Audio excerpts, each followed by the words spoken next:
Well, the Sonoma Coast appellation is so large. I mean, if the Russian River Valley is stretching it, the Sonoma Coast has broken it, quite unfortunately, as an official appellation. However, the way that I use the definition, if it's would be very close proximity to the ocean. And what I tell people is that if you could ride a bicycle to go fishing in the ocean without breaking too big of a sweat, chances are you're starting from Sonoma Coast Appalachian vineyard.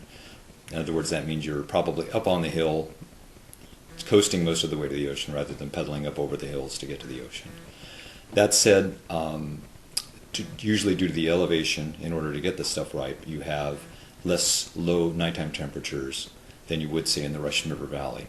And I suspect that there's, I'll back up a little bit, there's I think a similarity between the sassafras notes that I tend to see in Sonoma Coast wines more often than not, relative to the cola type notes that I see in the Russian River Valley wines. I think they're coming probably from a similar place. There's some overlap there, but the differences have to do more with perhaps nighttime temperatures, so that the cooler during the growing season and ripening part of the season, if the cooler the nighttime temperatures, the more you'll get those things to express themselves as big cola notes, as opposed to the sassafras notes with slightly higher nighttime temperatures, and that excludes anything about daytime temperatures.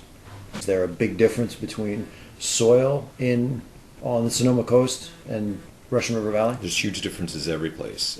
There tend to be less marked differences in the Russian River Valley because it tends to have more alluvial soils, which would be a little more homogeneous, as opposed to right on the coast where we've got the San Andreas Fault scumbling all these different soil types together. So I think there's more radical differences, the closer to the fault at least, which would tend to be more toward the, encompassing the Sonoma Coast appellation wines, at least under my effective definition of Sonoma Coast.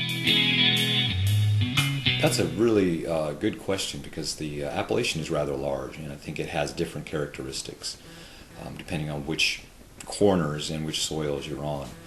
But in general, if I had to just say one thing, I would say look for black cherry cola notes and really generous mouthfeel.